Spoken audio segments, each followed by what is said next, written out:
Merci beaucoup, Abdelwahid. Merci à toutes et à tous. Assalamu alaikum. Bonsoir à toutes et à tous pour non pas pour inaugurer la nouvelle saison, parce que hier soir, nous avons déjà eu une veillée spirituelle. Voilà, mais on peut dire que ce week-end ouvre la saison 2024-2025 avec des choses qui sont déjà annoncées, avec des programmes, des conférences, des veillées dont le contenu est déjà annoncé, mais il y a encore des belles surprises pour la suite. Donc, comme nous l'a dit Abdelwahid, voilà, j'aimerais vous faire part de ce que j'ai vécu et de ce que j'ai écrit euh, en écrivant sur les commentaires du Charlaoui. Le Charlaoui, donc, j'avais déjà sorti un petit livre que je me permets de représenter toujours chez le Borac en 2021. Là, c'est un livre généraliste. Donc, sur le Charlaoui, il y avait eu une vidéo. J'avais fait une vidéo à cette occasion. Mais tout le monde et moi n'était pas là, donc je le représente. C'est un maître algérien qui est né et mort à Mostaganem, né vers 1873-1874 et qui est mort en 1934. Donc il a vécu 60 ans, assez peu de temps, et on verra que ça joue sans doute dans ce qu'il écrit. C'est un grand maître, un grand guide spirituel qui a fondé donc la voie soufie alaouia, qui est en fait dont l'origine est la Chadhilia, donc une voie mère du XIIIe siècle. Donc la tariqa, la voie qu'il a fondée, c'est la tariqa Chadhilia Darkaouia Alaouia. Voilà, donc il a encore une grande aura initiatique, puisque beaucoup de branches qui ne s'appellent pas forcément Alaouia ont pris de lui, en fait, d'une manière ou d'une autre. Alors, son œuvre écrite, avant d'entrer dans les commentaires, son œuvre écrite est assez large. Il a notamment écrit des ouvrages sur la science exotérique de l'islam, en droit musulman, en théologie, parce qu'il était aussi un savant, un alim. Et il fallait je dirais, voilà, je pense qu'il fallait également qu'il montre qu'il maîtrisait des sciences exotériques, théologiques. Mais évidemment, il est surtout connu pour son œuvre spirituelle, ésotérique, qui a un caractère soufi. Certaines d'entre elles, bon, vous trouverez la bibliographie sur le site plus tard. Donc, j'avance, hein. Donc, ce qui m'intéressait, c'est les commentaires de Charlaoui.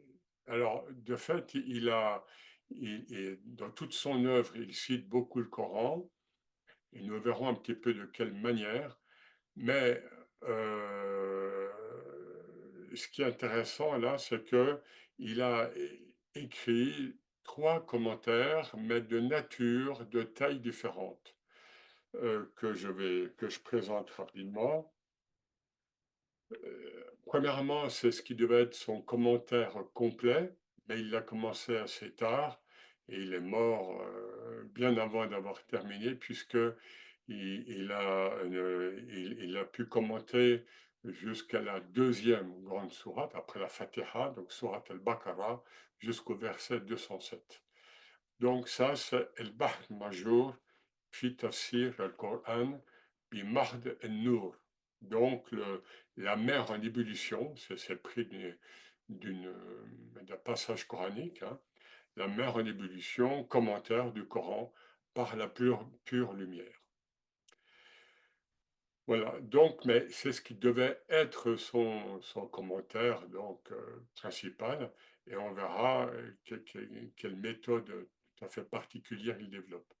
Deuxième texte consacré un passage du Coran, c'est le passage qu'il a, enfin, pas un passage, c'est un commentaire qu'il écrit sur la sourate Najm, l'étoile, la sourate numéro 53, et qu'il a intitulé Lubab el-Ilm fi tafsir surat wan Najm.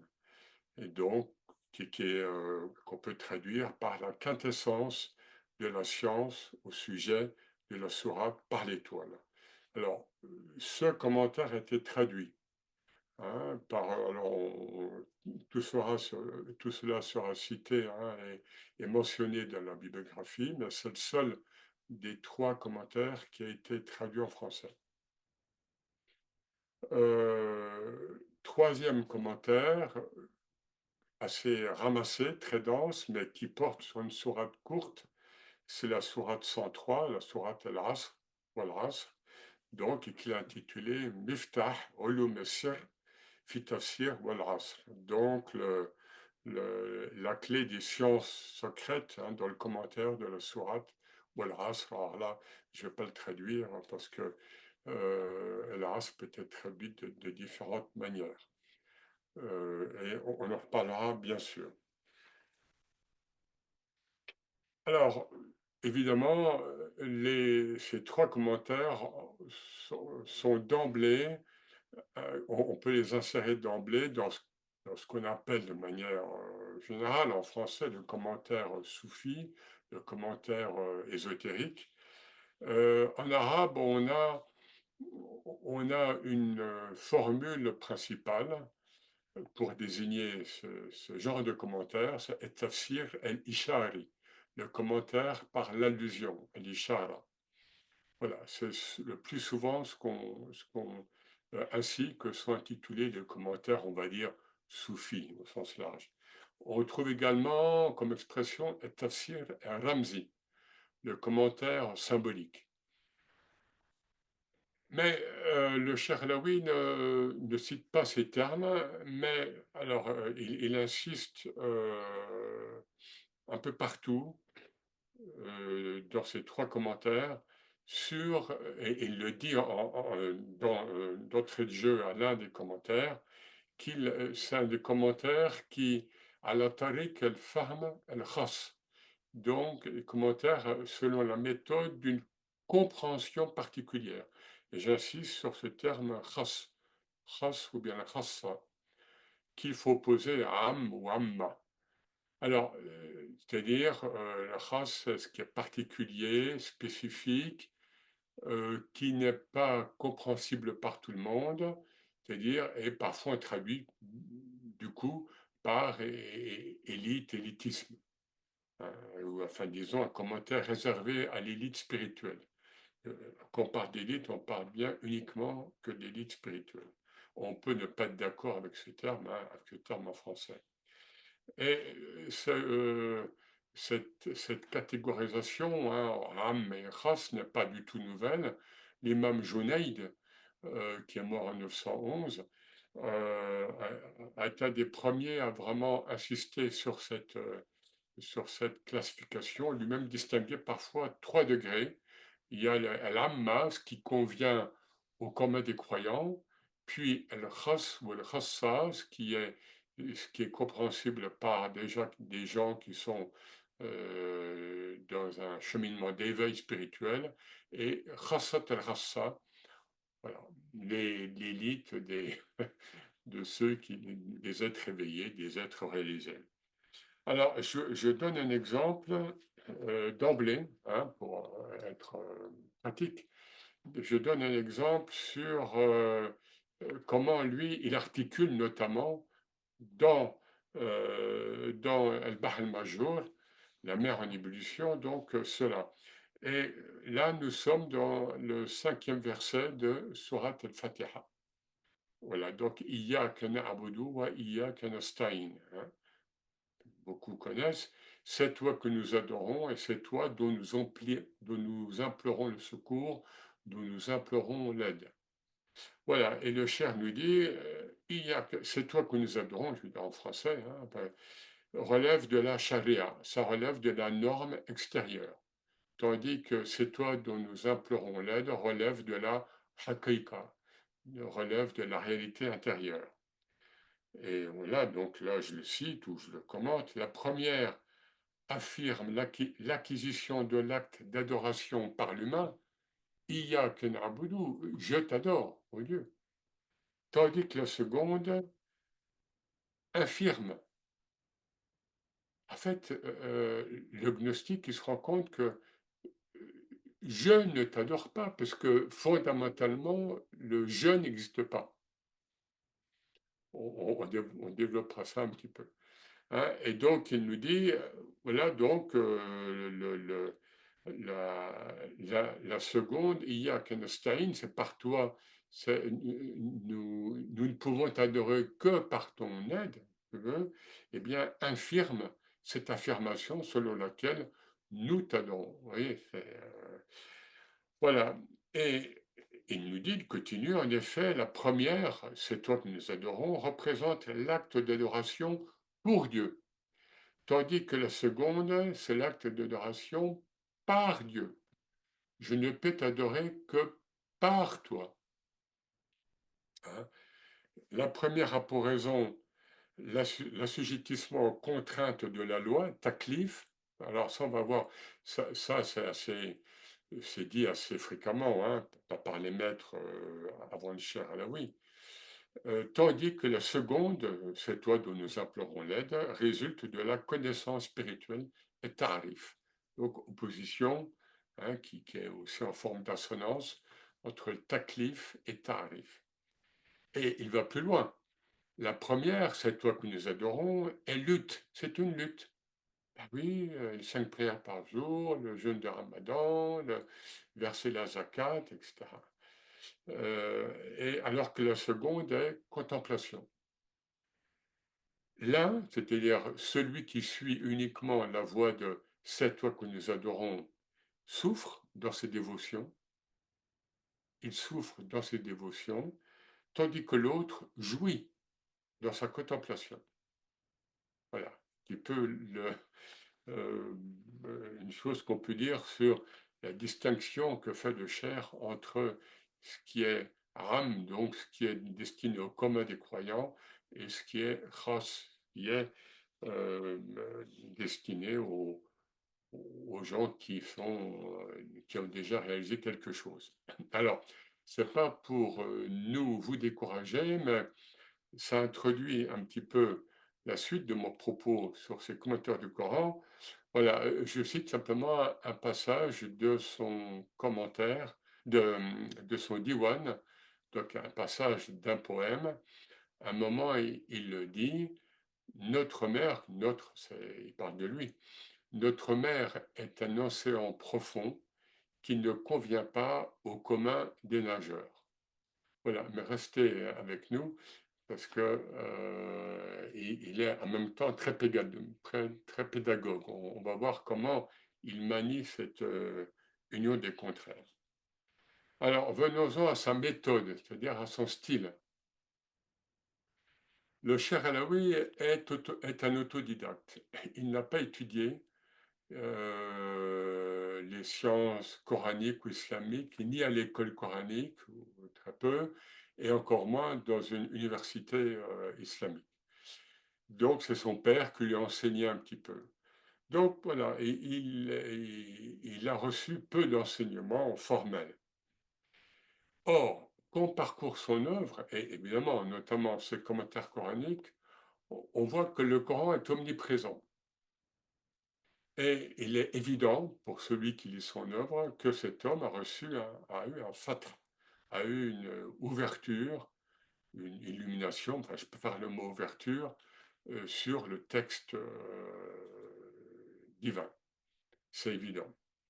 Et c'est là où on peut dire que le Cheikh Alaoui est ummi. Il est ummi sur les traces du prophète, Nabil Ummi, hein, qui était cet être vierge qui a pu recevoir, qui n'avait rien acquis de la culture humaine. Bon, il avait acquis ce qu'il fallait pour faire du commerce avant d'être prophète, etc. Mais voilà, il était vierge spirituellement et Dieu a pu le féconder finalement. Eh bien là, c'est pareil avec à la mesure, d'un cheikh, c'est pas un prophète évidemment, eh bien, on peut dire que le cheikh est ummi et il en parle ici et là.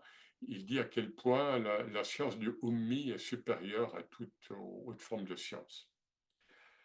Et du coup, si vous voulez, il est tellement imprégné par le Coran que, on va le voir, il est bien souvent, il n'est plus dans la dualité. C'est-à-dire, il nous introduit dans le Coran. Et moi, j'ai pris dans le livre, là, j'ai pris l'image du peintre. Le peintre, c'est le sujet, le peintre, et qui peint un tableau, une personne, etc. Donc, il y a en principe une dualité. Après, ça dépend des peintres. Il y a des peintres font entrer pleinement dans la matière, notamment si lorsque la peinture est épaisse, c'est presque une autre dimension. Bon, je pense à Van Gogh notamment, mais à d'autres évidemment. Et, et là, si vous voulez, c'est l'impression qu'on retire, c'est que le cher est dans le tableau, il n'est pas à l'extérieur. J'ose l'image, mais évidemment, ça reste une image, hein. Finalement, bien souvent, on retient l'impression que c'est un autoportrait. Lorsqu'il traite du Coran, c'est un autoportrait. Alors, évidemment, littéralement, non, parce que l'auteur du Coran, c'est Dieu, hein, pour l'islam, et lui n'est pas l'auteur du Coran, mais il y a une telle fusion, hein, une telle imprégnation, il est tellement imprégné par le Coran que, voilà, en tous les cas, il y a cette impression forte, hein, c'est pas une impression comme ça fugitive, qu'il parle de l'intérieur du tableau. Ce qui n'est pas le cas souvent, je dirais, pour le moins, même avec des commentateurs soufis, lisez voilà, l'un ou l'autre, enfin, je vais pas, même quand même quand ce sont des commentaires spirituels, bien souvent l'auteur garde une distance, maintient une distance entre lui, ce qu'il dit, et le texte coranique. Bon, d'abord parce qu'il ne dit pas tout. Souvent, les commentateurs soufis ne disent pas tout, ils ne peuvent pas tout dire à l'écrit. Et le Charlaoui non plus, mais on va voir qu'il va quand même loin. Et pour rester dans cette parenté avec le Coran, eh bien, on voit que dans ses commentaires, le Cher a un style elliptique. Il procède beaucoup par ellipse, hein, c'est-à-dire c'est très fugace, hein, très abrupt, très, très vertical, et ce n'est autre que, bien souvent, que le style coranique. Bien souvent, le Coran procède par ellipse. Hein. Vous avez dans main passages qui ont été relevés par les commentateurs et par les traducteurs, et on dirait qu'il manque un segment de phrase ou de verset. Il y a main exemple comme ça dans le Coran.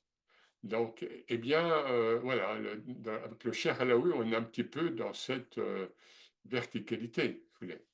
Alors évidemment, c'est pour tromper, on va y revenir, la logique humaine. Et c'est là où on voit que c'est un homme pressé. On va voir, donc je l'ai dit, hein, il a vécu une soixantaine d'années, et je vais y revenir. On le sent surtout dans ces deux commentaires. Bon, celui où il est, bah, Majour, il est mort donc assez vite, hein, et le petit commentaire sur Surat El-Ras, c'est un homme pressé.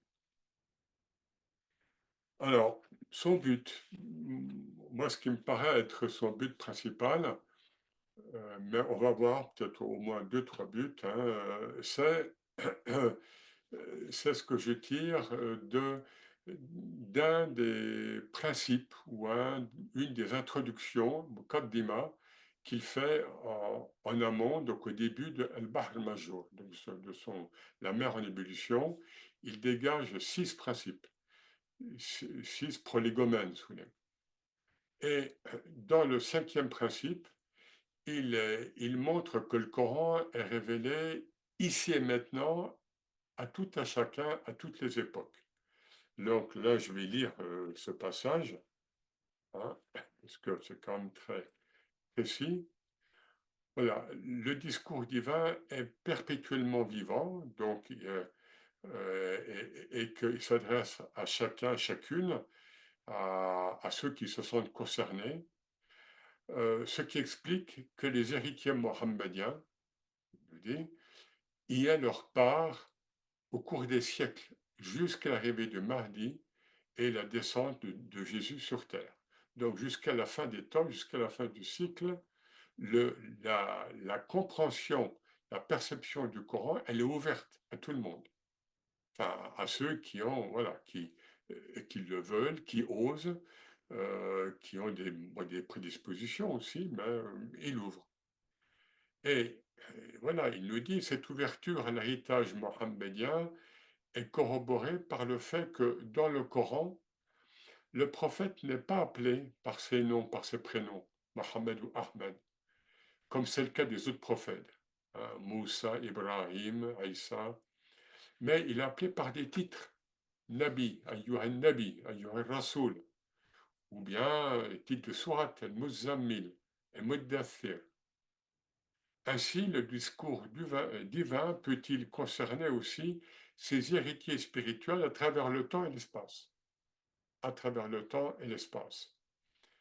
Et le cher nous dit, c'est aussi pour cette raison que l'impératif dit, qui est placé au début de beaucoup de sourates, cool. Toi, Mohammed, dis. Hein, mais le prénom de Mohammed n'est pas mentionné. Dis aux Mécois qui ne comprennent pas, dis, etc., etc. Donc, c'était maintenu donc, cet impératif qui ouvre donc maintes fois les directives de Dieu à son prophète, c'est maintenu dans la lecture et l'écriture du livre. Parce que telle ou telle injonction divine peut de la sorte s'adresser à ceux qui sont aptes à l'entendre. Juste une parenthèse, mais très rapide. Kadhafi, l'ex-leader de la Libye, avait, lui, ôté lorsqu'il était à la tête de l'État libyen, avait fait ôter dans les Corans libyens, c'est cool, justement, dit. Voilà.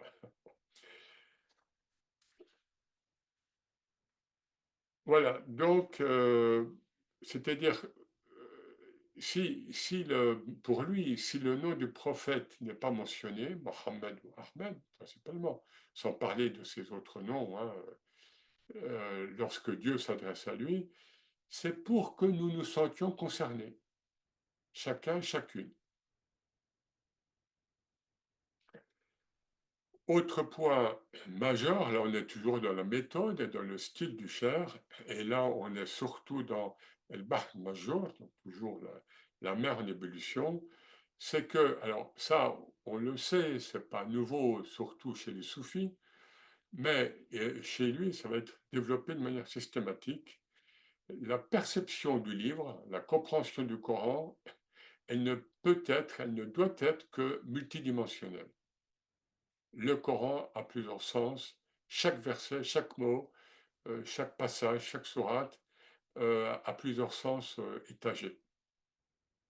Et il part donc de hadiths, notamment un hadith bien connu et qui est reconnu, hein, où le prophète sallallahu alayhi wa sallam nous dit le Coran a été révélé selon 7 modalités ou lectures, huruf. Je passe parce que sur ces huruf, c'est un thème très difficile et les commentateurs musulmans, les orientalistes peinent à délimiter ce que le prophète a voulu dire. Et le prophète continue dans ce hadith. Chaque verset a une face extérieure, ظهر, et une face intérieure, le batn, une limite, had, et un point d'ascension ou un point de vue supérieur. Alors ça, comme c'est pas vocalisé, soit on lit muttala ou bien le matla. On a les deux lectures possibles. Donc quatre niveaux, hein. Et alors, toujours selon le prophète, mais dans un autre contexte, le prophète dit que le Coran recèle des wujuh, pluriel de wajh. Là, ça ne veut pas dire le visage, ça veut dire des aspects. Le Coran recèle des aspects pluriels. Donc, le prophète lui-même nous dit, lisez, cherchez à découvrir les sens pluriels dans le Coran. Et non pas comme, ne faites pas ce qu'ont fait certains musulmans à l'époque moderne, hein. Avant, tout le monde lisait le Coran, enfin ceux qui le pouvaient, à différents niveaux. Mais voilà, avec les wahhabites, les salafistes, etc., on a eu cette déperdition du sens, quoi. Alors, et là, on arrive directement dans les 4 niveaux euh, que le cheikh utilise dans El Bahr al-Majou, qui est ma contribution. Alors, le niveau le plus général, c'est le tafsir. Le tafsir, voilà, c'est le sens général qui est accessible à tout le monde. Où, voilà, donc, il explique les mots qui posent problème. Voilà, mais en tous les cas, on est dans la logique humaine. On passe au deuxième niveau qu'il intitule El-Istinbat. El-Istinbat en arabe ancien, Istanbata, c'est puiser de l'eau, hein, au fond d'un puits. Donc c'est amener à la surface. Donc en ce qui concerne le Coran, c'est amener le sens à la surface. Voilà. Et c'est utilisé parfois par certains soufis. Alors le cheikh alaoui ne l'utilise pas sur un plan ésotérique. Pour lui, là c'est très clair, il en tire des arguments rationnels, hein, mais du coup très rationnels, et aussi des développements éthiques sur le Coran. Donc là, on est dans les 2 premiers niveaux qui sont donc nature, qui font appel à la raison humaine. Et maintenant, on passe au 3e, 4e niveau, qui sont, eux, donc de nature suprarationnelle. 3e niveau, al-ishara, l'allusion. L'allusion, ben, l'allusion, c'est quand un terme ou un passage coranique fait écho en moi à une réalité intérieure en moi, et là, il y a quelque chose qui se passe. Voilà. Le 4e niveau, et là, on va voir que c'est en forme pyramidale, le 4e niveau,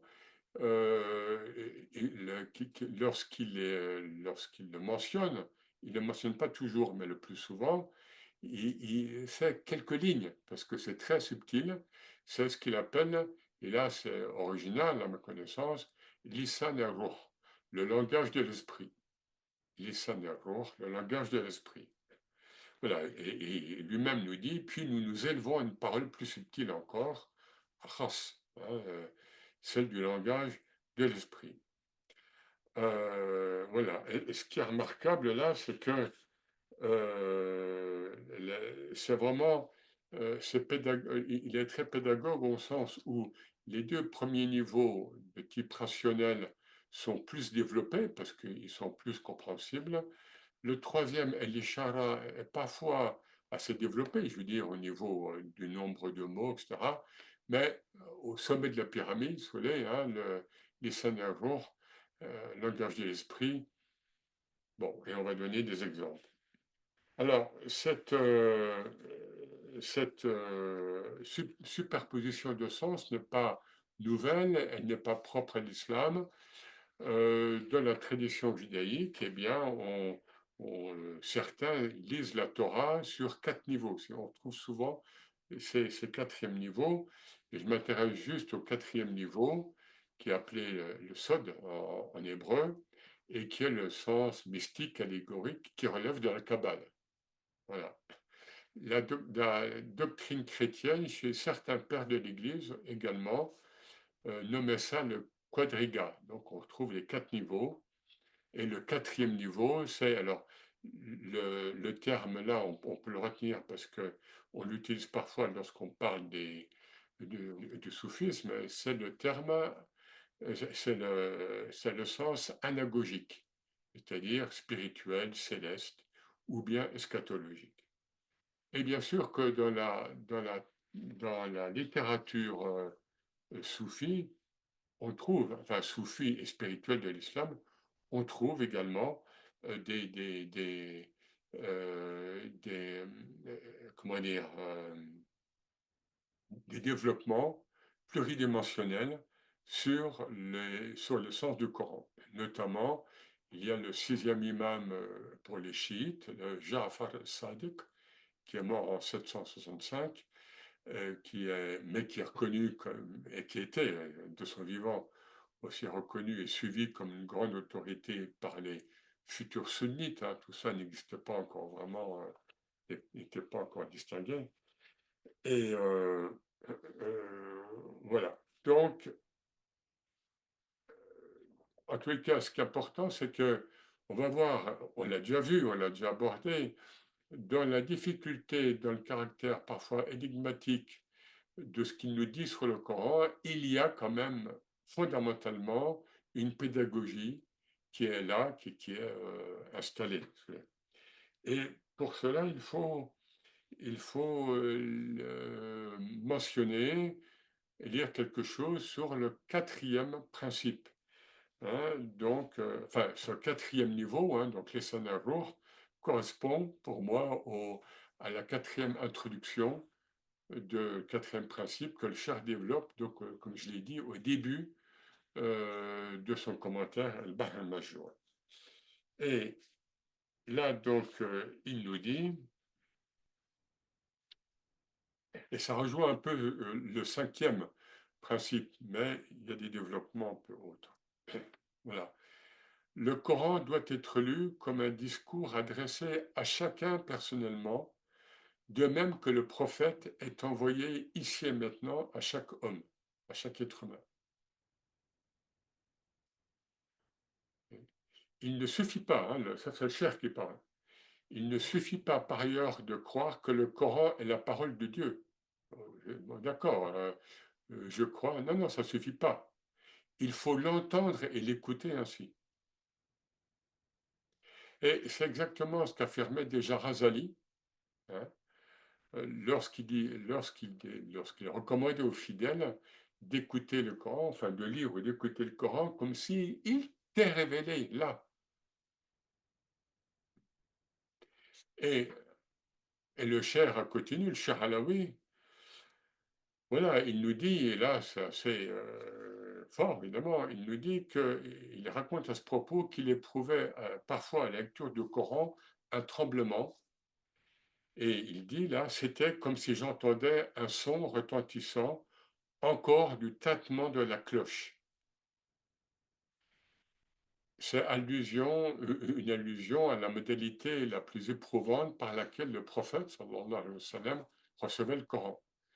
Hein, le prophète a décrit, a parlé dans des hadiths des effets physiques et évidemment spirituels, mais aussi physiques, qui se produisent en lui lors de la perception du Coran. Et il dit que parfois il entendait une cloche et que ça lui était pénible. Eh bien, certains héritiers mohammediens, tels que le Cheikh Alaoui, ont eu cette part, hein, d'entendre le son de cette cloche.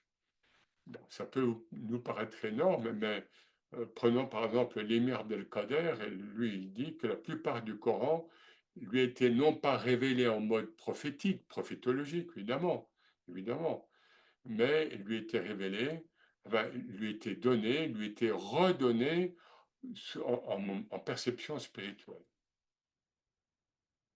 Et il insiste, nous devons avoir en nous, hein, c'est pas uniquement moi ou quelques élus comme ça, nous devons avoir en nous la certitude que nous sommes concernés par le Coran, non parce que nous l'hériterions en imitant autrui, ça suffit pas ça, hein, mais parce que nous en recevons les significations profondes. Celle-ci ne cesse d'être sous l'égide de la révélation, el wahyi.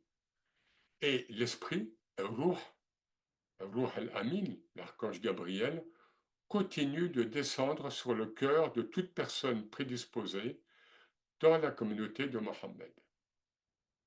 Voilà. Aussi, n'écartons jamais la possibilité de la descente de la réalité coranique sur le cœur des gnostiques par l'intermédiaire de l'ange. C'est-à-dire, ne vous dédouanez pas en disant, bon, voilà, le prophète a reçu, le prophète est mort en 632, il n'y a plus de prophétologie. Alors, ça c'est évident, tout le monde le dit, le Cheikh Alaoui le dit. À la mort du prophète en 632, il n'y aura plus pour cette humanité de révélation en mode législatif. Et Ibn Arabi en parle fortement, évidemment. Mais la révélation continue sous la forme de l'ilham, l'inspiration. Sauf que le Cheikh Alaoui utilise le terme de wahi, ce qui est fort, en parlant de la descente du Coran sur les humains, vous, nous, et certains soufis l'ont fait. Alors évidemment, mais on peut se dire, mais ça, c'est au niveau théologique, c'est complètement faux, puisque le wahi s'applique dans le Coran uniquement aux prophètes, au pluriel, tous les prophètes. Ben, n'oublions pas que c'est le même terme, le wahi, ou bien le verbe awha, que Dieu utilise lorsqu'il révèle à la terre, l'ard, lorsqu'il fait la révélation aux abeilles, etc. Donc le wahi n'est pas uniquement propre aux différents prophètes qui se sont succédés dans le temps. Bien. Alors, restons sur cet aspect qui est assez particulier, hein, donc de Lisan al-Ruh, le langage de l'esprit. Qui est-il? Qui est ce Ruh? Qui est-il? Alors, évidemment, le Charlaoui ne précise pas son identité, hein, ça aurait été trop facile. Mais de toute façon, il ne pouvait pas le faire, hein, quelque part, il ne pouvait pas l'écrire. Alors, s'agit-il d'une modalité de la présence divine? S'agit-il de l'archange Gabriel, qui serait plus simple quelque part? S'agit-il de la conscience intime du cher qui lui parle à lui-même? S'agit-il d'eux? S'agit-il d'eux?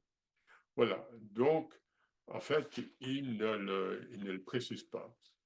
Et surtout, on voit que lui-même, pour le cher Alaoui, le langage du roh, de l'esprit, est parfois énigmatique, parfois souvent, hein. Voilà, on voit que ce sont des flashs qui sont insaisissables, souvent par le cher lui-même. Voilà, voilà, par exemple, à un moment, il dit: «Selon ce que j'ai compris de son ton énigmatique», l'urz, voilà. Et c'est le cher Alaoui, là, qui nous parle. Alors, je donne un exemple précis euh, sur cette difficulté qu'a parfois le cher lui-même à comprendre l'esprit, qui donne des réponses parfois abruptes. Là, le cher nous dit, enfin, il écrit: «Je lui demandais qu'il me donne un exemple venant de lui, sur les modalités de la proximité entre le réel, le haq, Dieu, et ses créatures, la proximité entre Dieu et ses créatures. Et l'esprit lui répond: sa proximité de ses créatures est comme sa proximité de lui-même.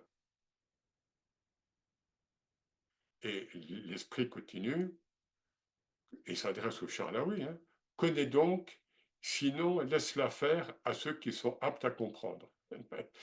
Donc, bon, l'esprit répond au cher Alaoui: ben, écoute, si tu n'es pas apte à comprendre, laisse ça à ceux qui sont aptes. Bon, voilà. Donc, on se demande à qui est apte à comprendre cela. Bien.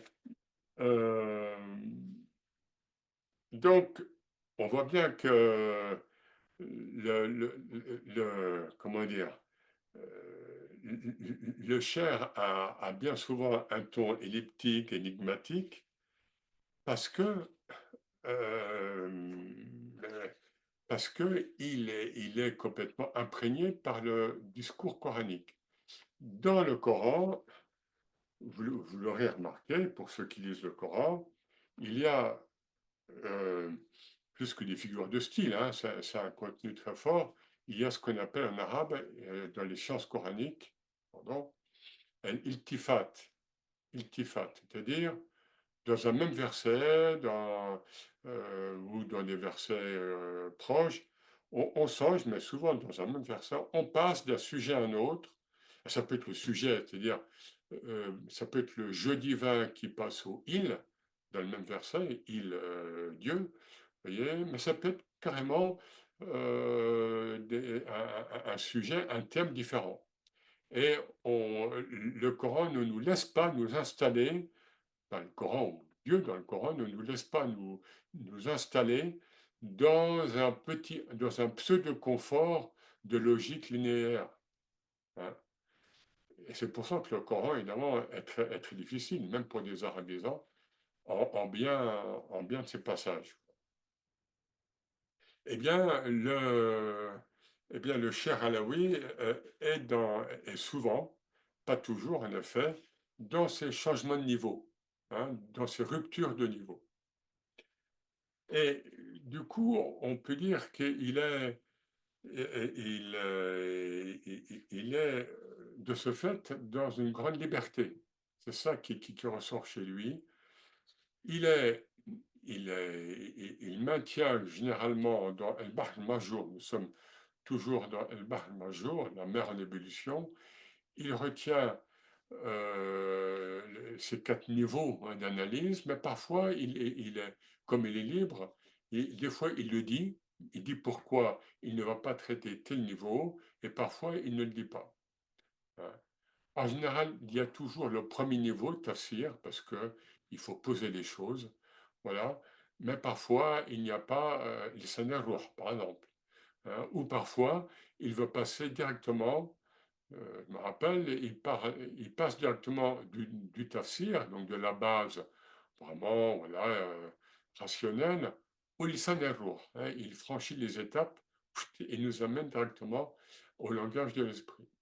Donc, il évolue librement dans cette structure. Et de là, Soulet, une remarque plus générale, c'est que le cher n'impose pas ce qu'il dit.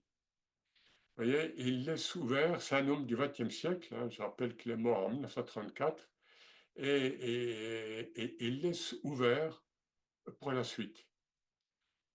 Alors que bien souvent, quand nous lisons des commentateurs, même spirituels, soufis, ils donnent, ils donnent leur vérité, mais ils l'imposent parfois un petit peu. Ils disent, bon voilà, c'est ça. Le cher Alaoui, non, il nous fait, il nous amène à nous dire, et alors, et plus loin, et au-delà. Et donc à se dire, ben, ce qu'il nous demande, eh ben, cherche toi. Je te donne des pistes, mais cherche. Bon, on continue. Là, on va. Alors, malgré ce que j'ai dit, malgré le caractère énigmatique, hein, mystérieux, le cher Alaoui sait être pédagogue. euh, et là, il le fait, il le laisse entendre, hein, en tant qu'héritier mohammédien. Et là, nous sommes surtout dans l'Ubab el-Ilm, dans son commentaire de la sourate de l'étoile. Alors, c'est d'autant plus paradoxal, hein, on a toujours le paradoxe, parce que la sourate de l'étoile, certains le savent, les, les 10 premiers versets sont consacrés au Mi'raj du prophète, sallallahu alayhi wa sallam, à l'ascension céleste du prophète. Et ceux qui connaissent cette sourate et ces 18 premiers versets savent à quel point ils sont elliptiques, pour le coup, très mystérieux.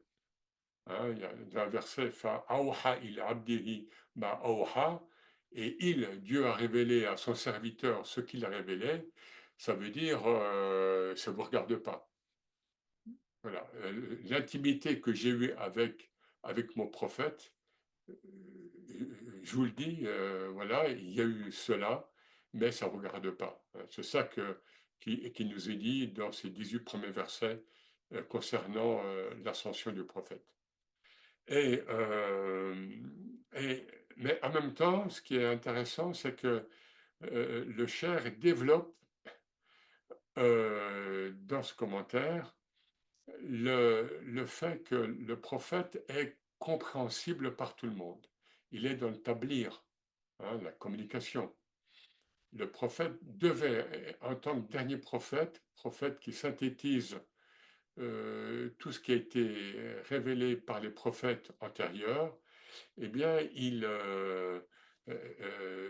devait être compréhensible par tout le monde. Alors qu'il nous dit que Jésus, alors ça c'est assez étonnant d'ailleurs, il nous dit que les paroles de Jésus et de beaucoup de grands soufis, il ne nous dit pas qui, hein, eh bien, nécessitent une interprétation, nécessitent un ta'wil.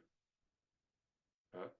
Et il nous dit, voilà, c'est tellement vrai que les propres apôtres de Jésus ne parvenaient pas souvent à décrypter le sens de ces paroles. Et on a dans les évangiles parfois tel ou tel apôtre qui dit, mais oh Jésus, hein, nous, enfin, il l'appelle pas comme ça, il l'appelle, hein, mais nous ne comprenons pas ce que tu veux nous dire. Hein, ça revient souvent.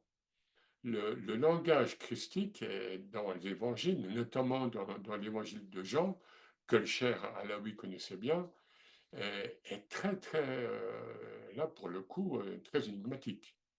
Hein. Et, et alors, donc je m'arrête sur le fait que, voilà, il nous dit, bon, ça c'est le cas de Jésus, et de certains, beaucoup de grands soufis.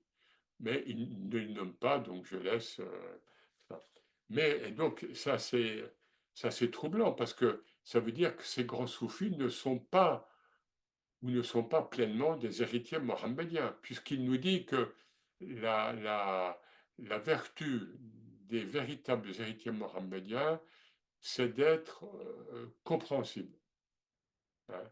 Et on a plusieurs paroles du prophète où il s'adresse à ses compagnons, aux compagnons et à ceux qui vont suivre. Adressez-vous aux gens selon leur degré d'entendement. Hein, le prophète revient souvent là-dessus. Euh, voilà. Donc c'est, comment dire, c'est assez troublant, d'autant plus il ne cite pas ses soufis, évidemment. Bon, on pourra en parler éventuellement après lors du débat. Euh, mais voilà. Mais en tous les cas, il y a cette pédagogie, je dirais, à rebours un petit peu. Hein, le cher nous dit, voilà, il faut être pédagogue quand il faut l'être, et puis quand nous atteignons, lorsque nous atteignons des niveaux de conscience plus subtils, eh bien, qu'on prenne qui pourra, évidemment. Euh, et le prophète le laissait entendre aussi. Mais dans quelques hadiths, parce qu'il y avait une mission de prophète pour, selon l'islam, pour tous les humains, pour les djinns, pour les autres créatures. Alors, euh, venons-en maintenant à son commentaire de la sourate Wal Asr. Hein. Donc la sourate 103, courte, hein, donc je rappelle que comme elle est courte, je peux lire la traduction. Alors, hélas, bon, je traduis là, bon, pour l'instant, par l'époque. Hein. Certes, l'humain est en totale perdition, à l'exception de ceux qui ont la foi, font le bien, s'exhortent mutuellement à la vérité et s'exhortent mutuellement à la patience. Voilà. Donc, là, je ne vais pas insister beaucoup sur ces développements propres à la sourate, d'autant plus que j'ai fait une vidéo qui sera citée avec la bibliographie. Ça, c'est en Tunisie, c'est en français et en arabe, où je détaille plus, hein, bon, donc le commentaire du cher. Ce qui m'intéresse, c'est un commentaire qui est court, en quelques pages, mais qui est très dense. Et à la fin, on voit que le cher est vraiment, ben, il faut le dire, dans le symbolisme de la croix. C'est-à-dire, la verticalité la plus pure rencontre l'horizontalité. Verticalité, ben, il dit, il s'adresse à nous, et il nous dit, hâte-toi, j'ai dit que c'était un homme pressé, hâte-toi, hâtez-vous d'aller vers la délivrance individuelle.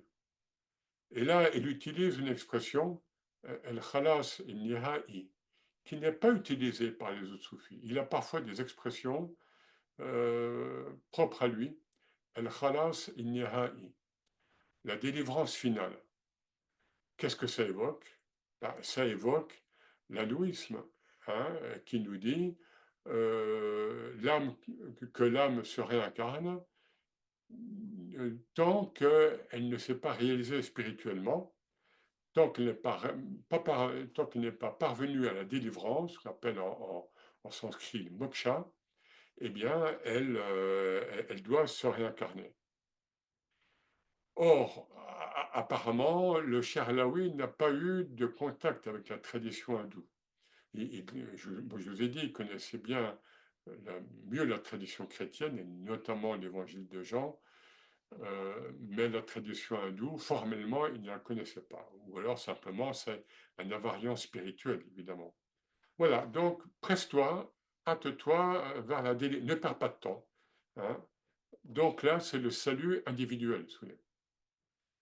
Mais en même temps, il nous dit, sur un mode horizontal, ce salut ne peut être effectif que s'il y a une solidarité horizontale, c'est-à-dire entre tous les humains.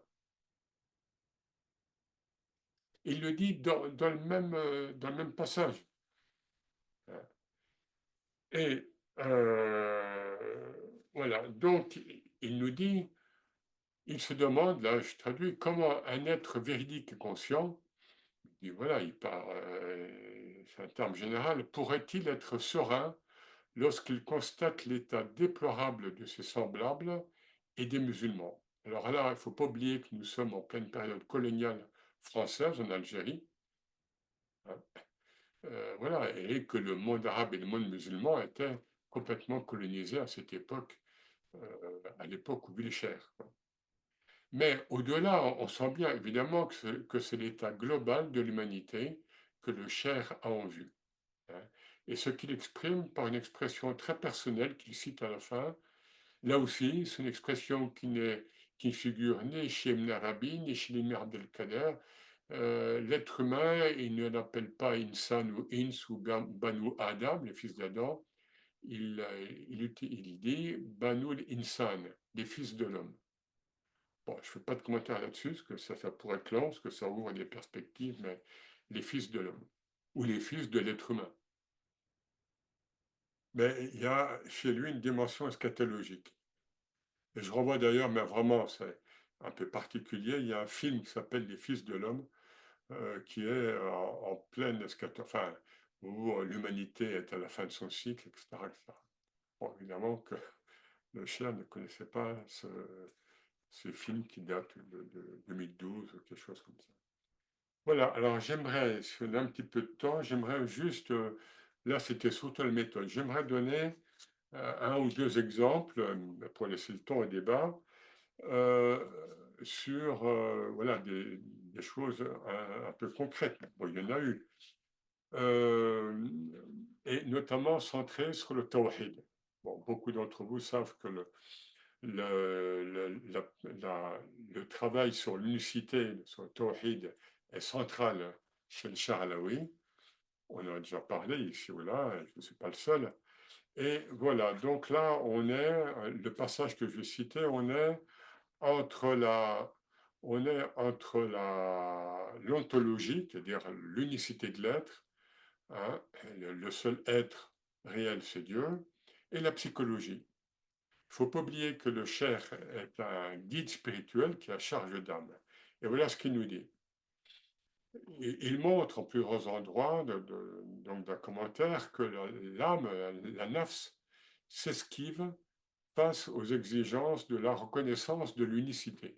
Parce que proclamer l'unicité, un seul Dieu, c'est bien beau, mais la reconnaître en soi, la vivre en soi. Et il part d'un passage du verset 23 de la sourate de l'étoile, le Najm, hein, de verset 23, un passage nous dit « Ils ne font que suivre de vaines conjectures et les passions que leurs âmes secrètent. » Eh bien, le cher évolue là entre ontologie et psychologie et il dit « Il est bien connu que l'âme que l'âme humaine n'apprécie que ce qui s'accorde aux illusions dont elle se repaît, du fait que son existence même est pure illusion. Voilà. Hein, l'âme humaine aime bien s'accrocher à ce qui est illusoire, ce qui est, voilà, ce qui est distraction, ce qui est... Pourquoi? Ben, elle en est consciente un peu, beaucoup ou pas du tout, du fait que son existence même est pure illusion. Là, on est dans Tawhid pur. Hein, et il le dit ailleurs. Là, on est dans le Tawhid al-Mahd, dans le pur Tawhid. Et il précise sa pensée. Il nous dit, l'âme fut la confrontation avec l'unicité divine, seule réalité, parce qu'elle craint d'être anéantie. Elle a peur, là, l'ego a peur d'être anéantie. Elle sait, l'âme humaine, sans se l'avouer, que les créatures n'ont pas d'existence en propre et que Dieu est le seul agent à l'œuvre. Donc, elle se dérobe alors en disant, et là il cite le Coran 23, Sourate 23, verset 24, voilà ce que se dit l'âme humaine, hein. Nous n'avons jamais entendu pareil propos chez nos ancêtres, aussi loin que nous remontions dans le temps. C'est-à-dire, nous ne faisons que suivre même ce que les musulmans nous ont dit. Dieu unique, oui, d'accord, mais bon, voilà, mais après, mon ego, il est là, et voilà. Et le cher lui dit, mais ça, c'est encore un piège. Hein, vous ne faites que suivre ce qu'on vous a dit. Mais qu'est-ce que vous en vivez? Un, un autre exemple rapide, euh, on est toujours dans là ce qu'on peut appeler le Wahdat al-Wujud, hein, l'unicité de l'être. Voilà, pour lui, hein, je vais vite, pour le cher, tout est vivant. Toutes les choses, tous les êtres apparemment inanimés portent en eux le secret divin. Et Noé nous dit, alors sinon, pourquoi les monticules de Safa et Marwa à la Mecque seraient-ils comptés dans le Coran parmi les signes de Dieu? Et pourquoi la pierre noire, qui est un cube de pierre, hein, serait-elle, pardon, enfin la Kaaba, c'est le cube de pierre, et la pierre noire, hein, serait-elle, qui est insérée dans un angle de la Kaaba, pourquoi serait-elle appelée la main droite de Dieu sur terre? Toute chose, tout lieu mérite qu'on tourne autour d'eux, hein, même si Dieu a honoré des lieux particuliers. Et de là, le cher reproche aux ulama, aux savants exotéristes, de cacher aux croyants la manifestation de Dieu dans les créatures. Par exemple, il prend le verset, donc on est en Sourate 57, verset 4, passage du verset, il est avec vous où que vous soyez. Eh bien, si vous cherchez, ou si vous entendez, ou si vous cherchez ce que disent les ulama en général, vous là, non, non, attention, Dieu n'est pas avec nous dans son essence, parce que nous, on serait dans la dualité, etc. Hein, donc, il est avec nous par sa science, par un attribut. Or, le cher lui dit non, non, non, non. Sans être du tout dans le shirk, évidemment, il nous dit, mais il y a un aspect initiatique, c'est-à-dire, il n'y a pas de deux, donc il n'y a pas de shirk, parce qu'il n'y a que le un. Il n'y a que le un qui est lui. Qui est lui. Et il cite un autre verset, évidemment qui est connu, Sourate 50, verset 16, وَنَحْنُ أَقْرَبُ إِلَيْهِ مِنْ حَبْلِ الْوَرِيدِ, passage de ce verset, nous sommes plus proches de lui, l'humain, que sa veine jugulaire, un verset connu. Et le cher fait grief à ces savants exotéristes de l'islam, à ces ulama, de détourner les croyants du sens profond, initiatique de ces versets.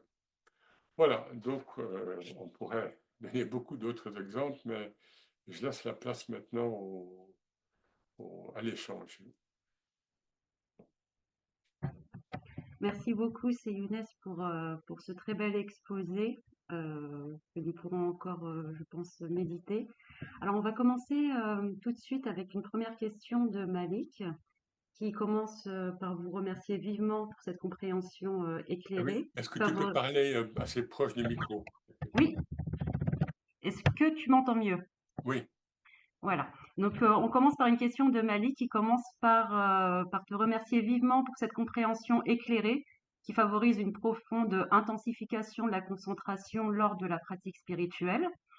Sa question est la suivante. Le Cher a-t-il dévoilé des méthodes précises, notamment en ce qui concerne le nombre de récitations et les moments propices pour énoncer certains versets afin de permettre une application concrète et bénéfique de son savoir? Heu, p pas, pas dans des livres, qui allaient être diffusés, de manière générale. Ça, c'est dans l'enseignement de la tariqa alaouia, si vous voulez. Comme dans toute confrérie, eh bien, il y a le maître fondateur ou bien les maîtres fondateurs ou les premiers grands saints de telle ou telle voie initiatique vont et ça se rejoint souvent d'une tariqa à une autre, mais enfin chaque tariqa a ses spécificités évidemment. Ça, c'est un enseignement qui va être transmis de manière, je dirais, plus fermée, hein, ou plus, voilà, parce qu'on ne peut pas, par exemple, dire que, oui, telle sourate ou tel verset a telle vertu, hem, pour a pour, lorsqu'on cherche tel ou tel effet. Alors ça, c'est des choses qu'on trouve maintenant, amplement sur internet. Alors, il y a à boire à manger, on trouve des recettes, hein, parfois, faut faire attention. Voilà, mais ce qui est sûr, c'est qu'il y a, chez lui comme chez les grands saints anciens et aussi contemporains, je veux dire de toutes les époques et les chers, il y a une transmission qui est d'ailleurs même au sein dans les grandes confréries, tout n'est pas transmis, hein, on transmet certaines choses à certains disciples, voilà. De même que le prophète sallallahu alayhi wa sallam, hein, toute proportion gardée, le prophète ne transmettait pas, n'a pas transmis les mêmes choses à tous les compagnons. Et ce qu'il disait Seydina Aboubakr, Seydina Omar, Seydina Ali, voilà d'autres, des proches compagnons, ça, eh bien, il ne le donnait pas à d'autres compagnons. Voilà. Donc, dans ses écrits et dans ses commentaires du Coran, non, non, il n'y a pas de, il n'y a pas de, enfin, je vais dire, de recette entre guillemets, quoi. Il n'y a pas d'indication, ça, c'est au sein de sa voie initiatique, quoi, qu'on peut le trouver. Merci, merci, si Younes. Une question de Weed. Salam alaikum. Pouvez-vous nous expliquer en quelques mots la différence entre al-ilham et al-wahi dont parle le shir? Alors, je l'ai un peu abordé, oui. Euh, euh, En principe, dans le soufisme, dans l'islam spirituel, on dit que le wahi prophétique ou prophétologique s'arrête, hein, comme je l'ai dit, avec à la mort du prophète, avec la dernière révélation pour cette humanité, et succède au wahi el-ilham, l'inspiration. De même que, de même on dit que la el-nubuwa, donc la prophétie, s'arrête à la mort du prophète en 632, mais la walaya, la sainteté, succède à la nubuwa. Étant donné que tout nabi, tout prophète est aussi, et ça je l'ai dit déjà, est un wali, est un saint. Voilà, donc, pardon, j'ai perdu le fil. C'est Mais non, parti. c'était la distinction entre al-ilham et Oui, al-wahi. voilà. Alors, il y a, comme je l'ai dit, lui, il y a quelques chers qui vont jusqu'à dire de fait que voilà, le wahyi de type tashri'i, hein, donc de type législatif, normatif, est évidemment terminé avec la dernière révélation avant la mort du prophète, mais que le wahyi, en tant que révélation inspirée, parfois on traduit par inspiration, hein, continue en mode spirituel. Et il y a de ce fait une catégorie intermédiaire utilisée, employée par certains soufis, qui est ce qu'ils appellent le wahyi al-ilhami. Voilà, donc on utilise ces deux termes, c'est-à-dire la révélation inspirée, al-wahyi al-ilhami. Notamment, c'est l'imam Sha'rani qui en parle. Sha'rani, donc, c'est un soufi égyptien du XVIe siècle, hein, un auteur soufi. Voilà, c'est tout ce qu'on peut dire là-dessus. Étant donné qu'ils peuvent dire ça, que le wahyi peut être aussi, peut s'adresser à nous humains de tout temps et de tout, et partout, dans la mesure aussi où, comme je l'ai dit, le Coran utilise ce terme pour lorsqu'il s'adresse ou lorsqu'il mentionne la terre, les abeilles, voilà. Donc pas uniquement les prophètes que nous connaissons.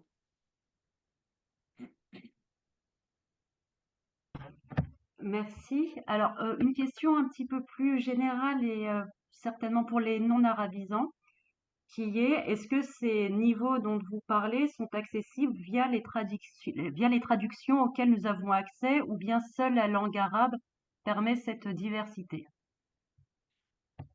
Si vous voulez, la langue arabe comme langue de la révélation, précisément, comme le sont le sanskrit et l'hébreu, hein, avec des nuances, hein, mais elles sont reconnues comme, habituellement comme langue de la révélation. Précisément, elles portent, chacune de ces langues, et en l'occurrence la langue arabe, porte une charge, une teneur. Tel terme a une teneur, telle expression, des fois c'est deux termes, parfois c'est inversé, évidemment que l'on ne peut goûter que si on arabisant. Mais je dirais même qu'un non-arabisant peut en goûter la musicalité, hein. Le Coran a aussi une musicalité. Euh, voilà. Mais évidemment, le, la- quand le son ajoute à la compréhension linguistique, on va dire, hein, ben, évidemment, on a plus de complétude, hein. Voilà, donc de fait, oui, on le sait bien par rapport aux traductions du Coran. Aucune traduction, à moins de proposer une traduction et de faire des appels de notes en bas de page tout le temps, ce que font certains. Mais aucune traduction ne peut rendre la réalité coranique. C'est-à-dire, une traduction, c'est une traduction, précisément. C'est-à-dire, je fais le choix de traduire, je choisis un bon arabisant, surtout celui qui est versé dans le soufisme et dans la spiritualité islamique, ben, il va faire un choix. À qui je parle, à qui je m'adresse, voilà. Et puis, un traducteur pourrait très bien, je ne dis pas avec tout le Coran, mais il pourrait très bien traduire une partie du Coran uniquement, je dirais, avec des sens spirituels élaborés par la tradition soufie depuis des siècles, par exemple, hein. Mais en général, il trouve l'équilibre. On comprend par exemple, le tafsir de euh, Ibn Rajiba, un Marocain qui est mort en 1809, un tafsir connu. Lui est comme plus exotérique. Il fait un commentaire bil ishara, mais honnêtement, c'est ce que me disait un collègue arabisant, islamologue aussi, il me disait, en parlant des commentaires du Charalawi, il me disait il a fallu attendre 14 siècles pour avoir un commentaire un peu de ce type. Ceux qui introduisent ceux qui introduisent les livres en arabe donc où sont mentionnés donc, les textes du Cher, ils le disent bien. Hein, le style du Cher Alaoui est très particulier, très surprenant. Voilà, donc, alors donc je l'ai dit, mais ça figurera dans la bibliographie. Il y a un seul, c'est uniquement le commentaire de la sourate de l'Étoile, qui était traduit dans un livre où il y a en partie ça, donc voilà, je demande, voilà, ça figure à l'envers, mais ce sera donc par Manuel Chabry et Yahya Gonzalez de la Révélation, voilà, donc ce sera publié, où il fait une traduction avec certains commentaires. Donc les autres commentaires n'ont pas été traduits. Et surtout le Bahr al-Majour, qui, bien que ce soit un commentaire largement incomplet, a quand même ces 2 tomes où il y a quand même beaucoup d'éléments à travailler. Merci beaucoup.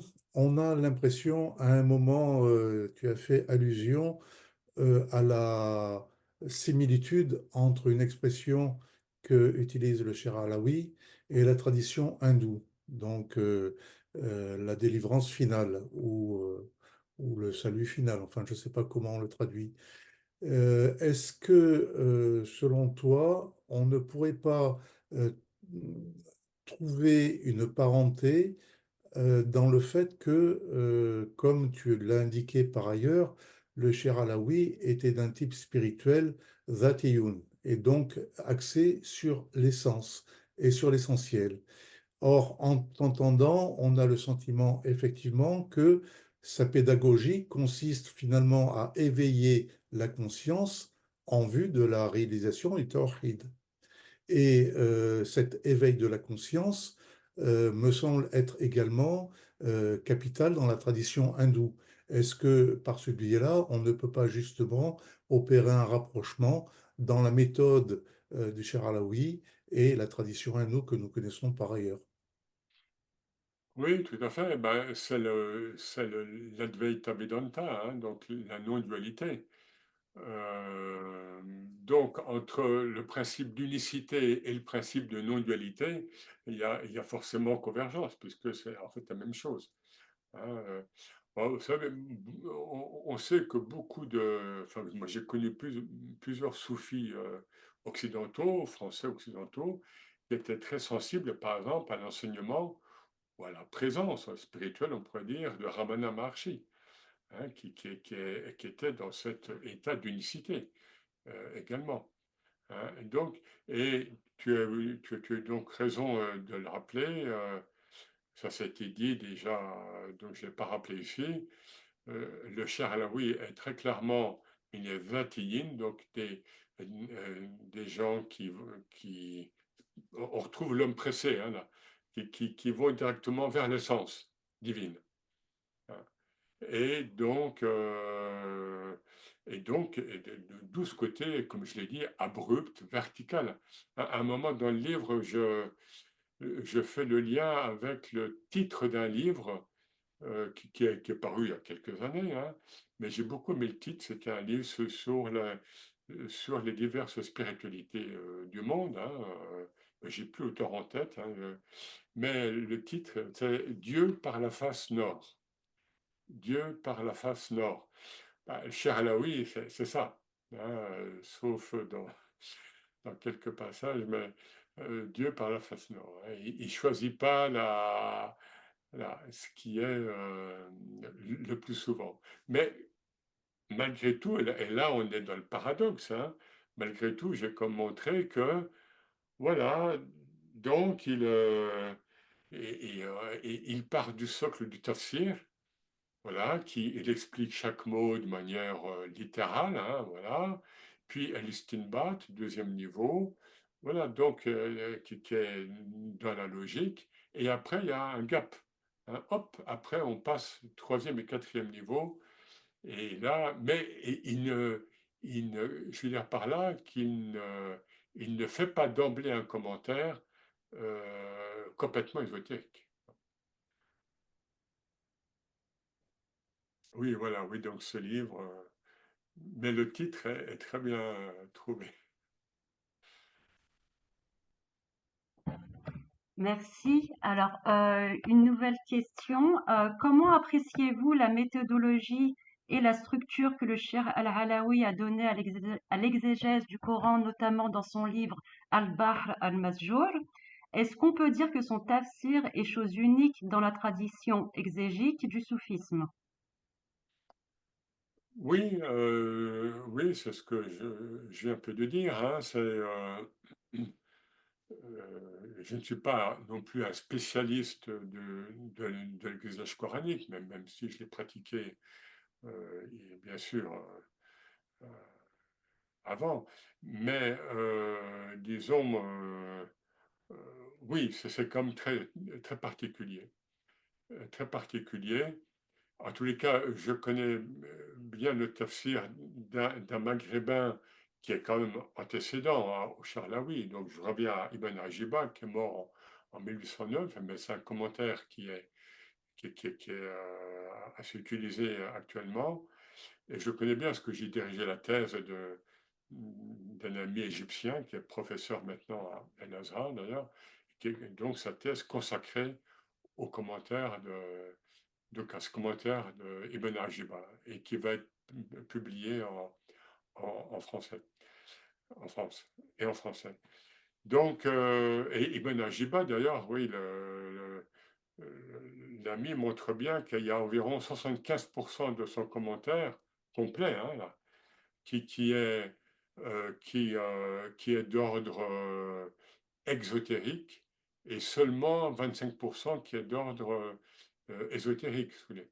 Voilà, donc même les commentateurs soufis modulent et surtout, ça on le sent, qu'on a un peu l'habitude, ils ne disent pas tout. Enfin, ils ont dit des choses sans doute, ça on le sait, hein, mais ils n'écrivent pas tout. Et on le sent chez le Cheikh Alaoui, mais encore une fois, c'est un homme du XXe siècle et il va plus vite, plus loin. Voilà, et plus vite. Euh, Chez les autres commentateurs, y compris donc spirituels, on sent qu'ils s'arrêtent, on le sent très nettement. Parfois, ils ne vont pas dire, je ne parle pas de Ibn Arabi, c'est encore, Ibn Arabi procède autrement. Voilà, donc, bon, là, je ne vais pas rentrer dans Ibn Arabi, mais le Charlaoui, oui, a une méthode, oui, oui, c'est un style vraiment. Enfin, quand je dis le style, c'est une méthode, c'est pas un style uniquement formel, évidemment, hein, loin de là, mais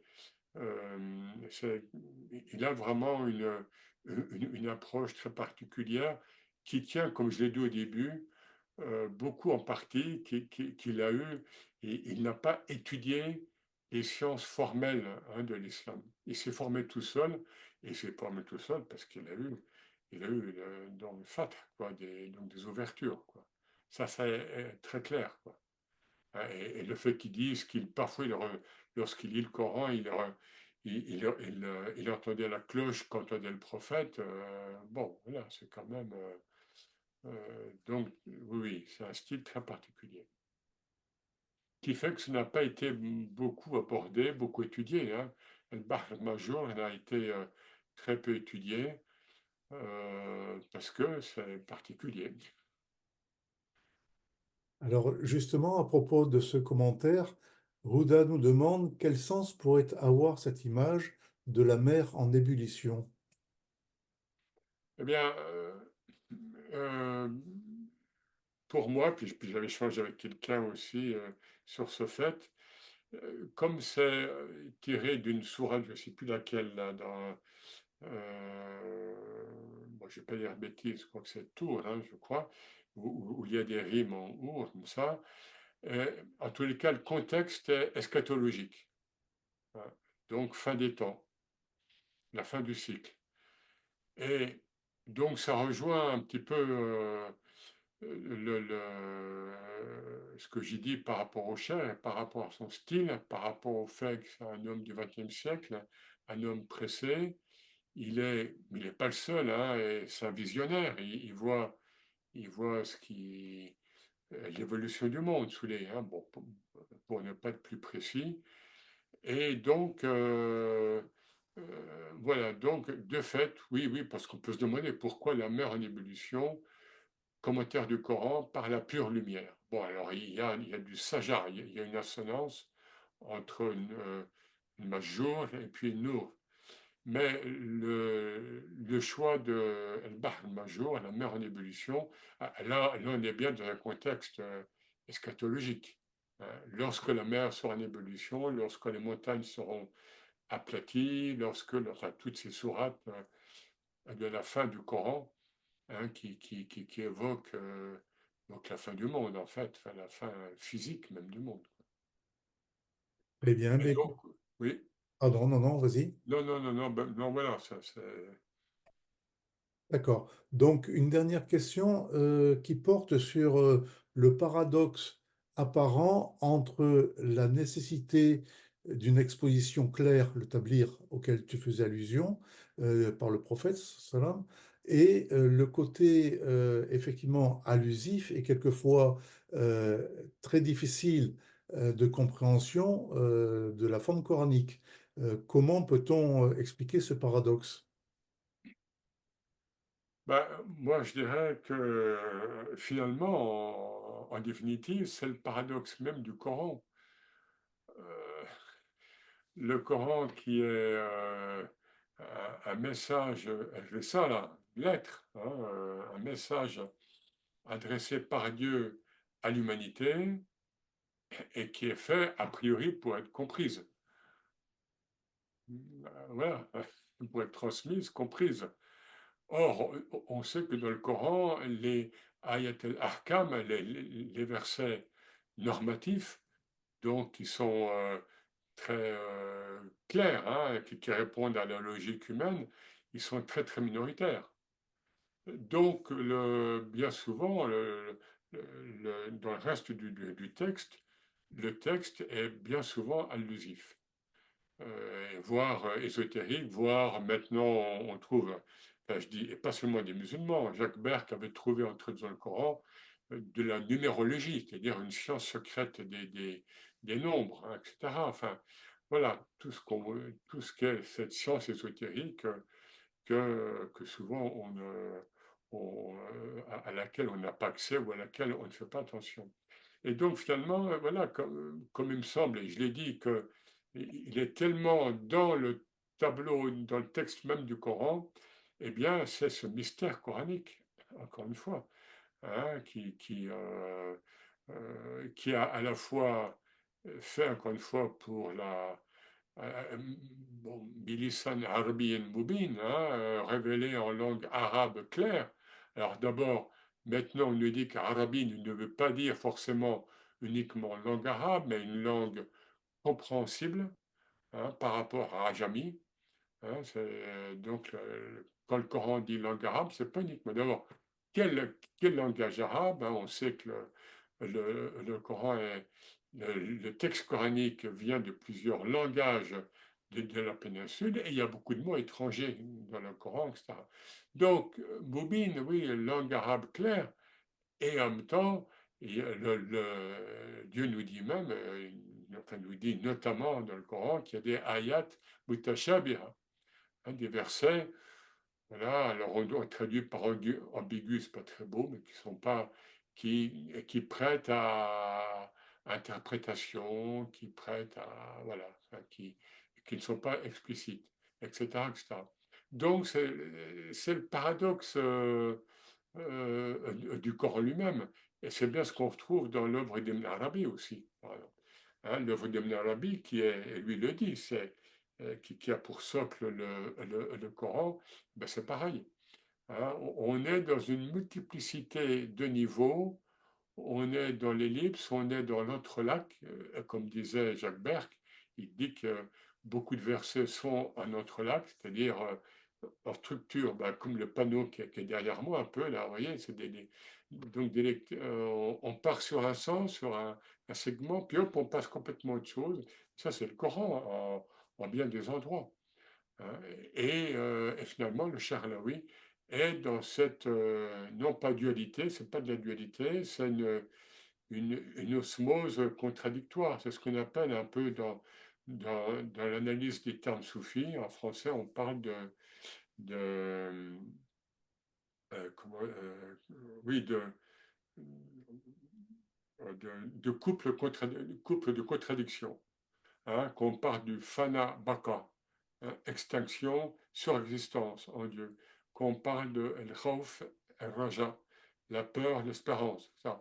Donc, c'est el qabd, el bast, hein, la contraction et la dilatation. Tous ces termes qui sont bien connus dans l'expérience soufie, eh bien, on me dit, oui, mais attendez, ce sont des contraires, et comment vous les conciliez? Eh bien, parce que l'unicité, hein, on en a parlé hein, déjà, l'unicité est faite de dualité et qu'il faut dépasser si on veut réaliser l'unicité. C'est le challenge, évidemment, qui peut paraître parfois déroutant, mais la voie, vous savez, on dit la voie soufie. On parle de soulouk, de cheminement, mais elle est déroutante. Une voie spirituelle, d'ailleurs, qui n'est pas déroutante, elle, elle n'a pas de charme, j'allais dire. Mais enfin, bon, c'est le terme est gentil, mais ça, c'est toute la dureté du parcours initiatique, hein, et c'est pour ça qu'on nous dit qu'il faut un maître ou en tous les cas enfin, un guide voilà. Et qu'il faut oser. Et c'est ça que nous dit le cher Alaoui. Il faut oser. Il faut oser. Alors, bien sûr qu'il y a beaucoup de thèmes que j'ai pas eu le temps de développer. Bon, ceux que ça intéresse, ils verront ça dans ce petit livre. Hein. Ça, oui, c'est pareil. Moi, j'ai fait ce livre. C'est pas un gros livre parce qu'on on peut pas. J'aurais pu développer, mais c'est pas le but. J'ai voulu faire sortir des traits saillants de ce que nous dit le Charlaoui à travers ces trois commentaires. Donc, c'est une lecture transversale. Ces trois commentaires, je l'ai dit, hein, qui sont de nature différente, qui ont des styles souvent différents, des buts différents, rédigés dans des circonstances différentes. Mais voilà, bon, qu'est-ce que nous dit le Charlaoui du Coran? Donc, du Coran. Mais c'est pour ça que j'ai voulu, dans le livre, j'ai fait appel à d'autres œuvres du Charlaoui aussi un peu, lorsqu'il cite le Coran ici ou là, qui complètent, hein, cette armature à la fois très simple et très complexe, hein, ça, les deux, quoi. Eh bien, merci infiniment, Sionès, pour tous ces éclaircissements. Je rappelle donc que ton livre va paraître très prochainement aux éditions Alborach. Donc, n'hésitez pas à l'acquérir parce qu'effectivement, c'est vraiment très, très intéressant quant à la pédagogie initiatique du Cher Alaoui. Comme Sionès l'a rappelé, c'est un cas un peu unique dans l'histoire de la spiritualité islamique et en tout cas qui a la particularité de nous être extrêmement actuels.